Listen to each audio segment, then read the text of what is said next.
Olá você, começa agora o Pauta Especial aqui pela sua TV Educativa Canal 3 e hoje nós vamos discutir esse processo eleitoral deste ano de 2012. Vamos conversar com o professor Gustavo Ferreira, ele é especialista em Direito Eleitoral. Doutor Gustavo, muito obrigado por comparecer e participar aqui do nosso programa. Elias, eu que agradeço estar aqui no Pauta Especial falando de eleições, nesse ano que nós temos as eleições mais intensas, da democracia brasileira, que são as eleições municipais. Poderíamos dizer também a mais judicializada? De todos os tempos, com certeza. Acho que, copiando o ex-presidente da República, nunca antes na história desse país se teve uma eleição tão judicializada quanto essa 2012. Por que se faz necessário essa judicialização? A gente já não tem leis suficientes para organizar o processo? Vamos lá. Nós temos leis suficientes, mas temos leis muito novas. São leis que mudaram muito o cenário. Por exemplo, a mini-reforma eleitoral de 2009, que teve uma atuação ainda que tímida nas eleições de 2010, mas vai ter um efeito bastante forte nessa eleição de 2012. E principalmente, como ficou conhecida, a lei da ficha limpa. A lei 135. 135, que alterou várias questões de inelegibilidade, vários pontos. Hoje mesmo, na página de entrada do TSE, a ministra-presidente do TSE, Carmen Lúcia, ela faz referência expressa dizendo que a lei da ficha limpa será a grande vedete dos tribunais, porque como não existe jurisprudência, quer dizer, vai começar tudo e agora nessa eleição, tudo nesse momento. E aí vão surgir questionamentos lado a lado, parte a parte. Vai ser um processo bastante interessante. Bastante discutido. Com toda certeza. A lei da ficha limpa está valendo? Sim, está valendo. Na sua plenitude? Na sua plenitude, pelo menos é o que se depreende do julgamento do STF que aconteceu em fevereiro desse ano, em relação a ela. É claro que outros questionamentos podem surgir, caso a caso, de acordo com os acontecimentos. Isso é muito importante, Elias. Ela está valendo, mas nós não temos uma jurisprudência ainda e nós não sabemos como ela vai se aplicar para os diversos casos que surgem. O nome de um gestor está na relação de contas rejeitadas do TCU, que foi divulgada recentemente. É um sinal que se pode discutir a inelegibilidade dele? Sim. É um sinal que ele é inelegível de forma inquestionável?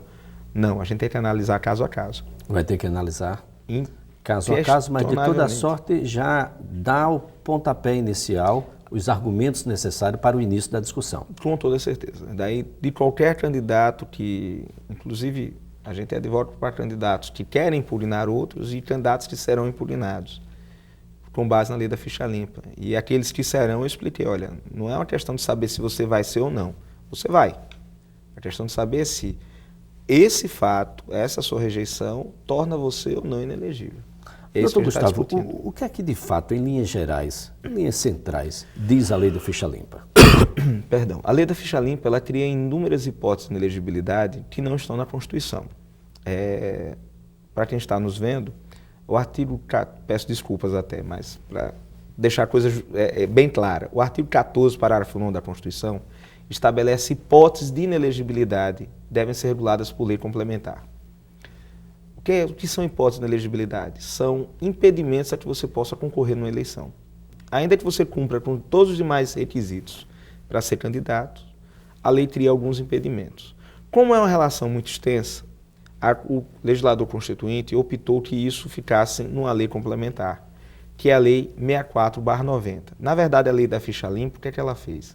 Ela veio a introduzir novos elementos, novas inelegibilidades na Lei 64/90.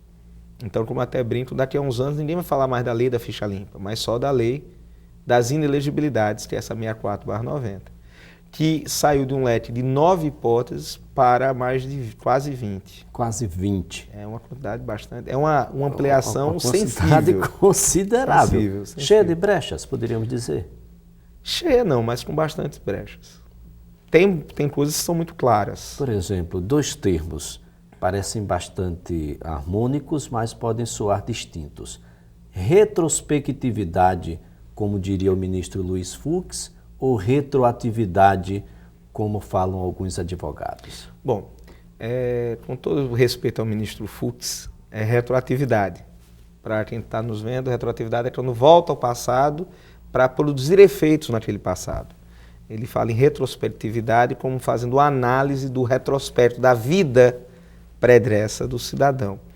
Mas nesse ponto, com todo respeito ao ministro, que é um excelente ministro, é retroatividade. Na verdade, ela está produzindo efeitos no passado.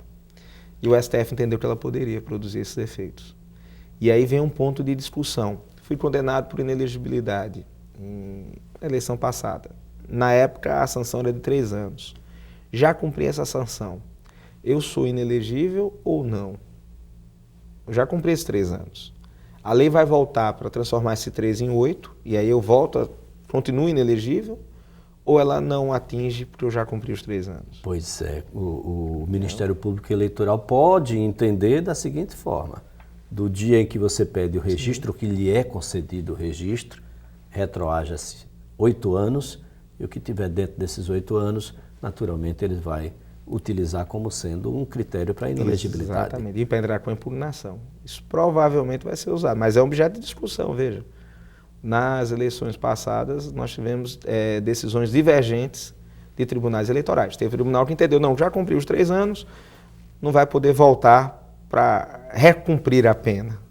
Outro disse, não, na verdade não é pena, é só critério, como é critério. Só critério, como ele teve uma punição durante esse período, nós vamos entender de que ele é inelegível. Inelegível ainda durante 8 anos. Ainda durante os 8 anos. Contas públicas negadas. Nossa, essa é a parte mais divertida. Me perdões. O fato de ter a conta pública por si só não me torna elegível. Eu preciso ter a presença, tem uma advogada de Brasília, esteve aqui no seminário patrocinado pela OAB de Alagoas, Gabriela Hollenberg, com a presença do Marcelo Brabo também, membro da OAB local, e ela deu um critério bastante claro para isso. Eu tenho que procurar os 4 Is. Que 4 Is são? Irregularidade insanável. Se é regularidade insanável, já é um problema. Improbidade administrativa com dolosa. Outro problema. Outro problema. Grave. Improbidade administrativa está na Lei 8.249, 92, que é quando você tem uma malversação, mau uso do dinheiro público. Se for dolosa, já é problema. Terceiro problema, decisão irrecorrível. Ou seja, a decisão não cabe mais recurso no TCU ou no TCE, por exemplo. Esses 3 são o que a gente chama de requisitos positivos. Qual é o requisito negativo? A inexistência de decisão judicial suspendendo essa decisão administrativa. Então, se o cidadão tem uma decisão por vício insanável, irregularidade insanável, improbidade administrativa dolosa e de irrecorrível decisão, ele é inelegível. Então, a lista do TCU, na verdade, é só um guia? Só um guia. E aí eu tenho que ver se ele não tem decisão judicial. Se inexistir decisão judicial suspendendo, aí a inelegibilidade está completa. Está completa. Está completa. Essa então, é indiscutível. Contudo, não existindo a decisão em contrário, mas existindo 1 ou 2 desses 3 Is aí, pode ser suficiente para uma inelegibilidade? Olha, a pergunta é muito pertinente. A presença de apenas um ou outro é suficiente para tornar alguém inelegível? Pessoalmente, eu entendo que não. Eu entendo que eu tenho que ter a presença desses 3 e a inexistência desse 4º aqui. Tá? É a linha que a gente segue e foi a explicação, inclusive, que a colega Gabriela Hollenberg deu no seminário que a OAB fez. Quer dizer, que foi feito na OAB, pela turma da FAO. Então, continua difícil ser inelegível? Continua. E aí vem, mas ampliou para decisões de órgãos colegiados. Tudo bem. Aí eu vou ter decisões por alguns tipos de crime. Decisões que envolvam discussões sobre improbidade, abuso de poder econômico. Calúnia e difamação, sob o ponto de vista penal, é um crime de pequeno potencial. Sim. Ação penal privada, né? A vítima tem que entrar com a ação. Esse tipo de condenação não é enquadrado como ficha limpa? Não. Mas se isso ocorreu no período eleitoral, de candidato para candidato, dentro do período de campanha, envolvendo a situação eleitoral entre um e outro, isso não se transforma num crime penal eleitoral? Não, é interessante. Para quem está nos vendo, calúnia é quando eu digo que alguém praticou um crime. Né? Difamação é quando ofendo a pessoa com uma prática que não é criminosa, mas é socialmente reprovável. Imaginando uma situação hipotética, naturalmente, mas que pode acontecer.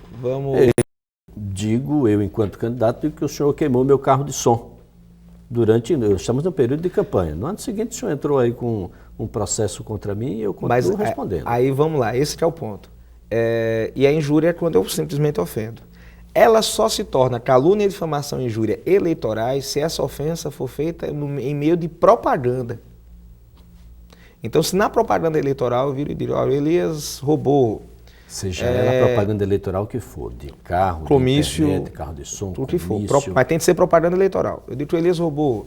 Eu tenho que estar na condição de candidato Eu fazendo digo que isso. Elias tem um filho fora do casamento, não é crime, tem um filho fora do casamento e não reconheceu. Mas é uma conduta socialmente, né, condenável não reconhecer um filho. Nós temos um crime eleitoral aí também? Se for na propaganda, sim.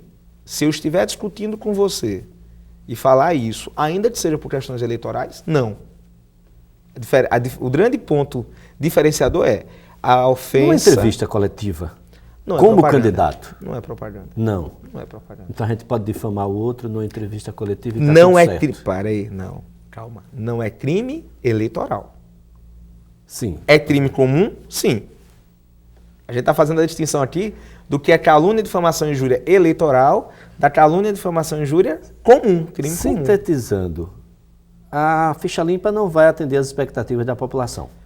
Com toda certeza.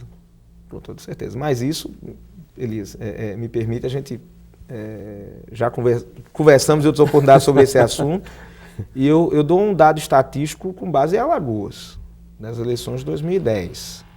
Em Alagoas, 9 candidatos tiveram seus registros indeferidos por serem, aspas, se enquadrarem na ficha limpa.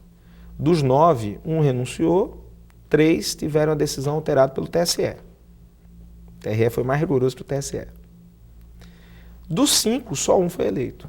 Só um foi eleito. Só 1 foi eleito. Continua valendo, na verdade, a vontade popular, né? Não será eleito se a população, não de quiser. fato, não quiser. No Brasil todo, foram 349 candidatos que foram impedidos em 2010 de serem candidatos por causa da ficha limpa, no Brasil todo. Isso é uma 2010. situação bastante difícil. Olha, nós vamos fazer aqui um breve intervalo, mas no retorno aqui do Pauta Especial, nós vamos continuar falando sobre eleições, sobre o que fazer, o que não fazer nesse período eleitoral. É só um instante.